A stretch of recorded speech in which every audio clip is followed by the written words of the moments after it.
Way back in school, I was so obsessed with getting the best grades. I would cry if I didn't get the perfect score. And I realized later on when I entered the corporate world that no matter how smart you are and no matter how you graduated summa cum laude or valedictorian, if you don't know how to communicate clearly with your teammates, if you don't have the right personality that you can get along with people who may have different beliefs than you will not be able to succeed in life. And how I wish when I was still in school,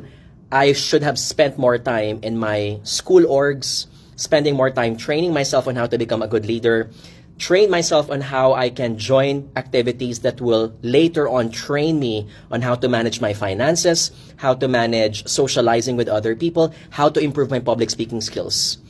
And so if you happen to be in that position, don't just be obsessed with your grades, be obsessed with your life skills as well.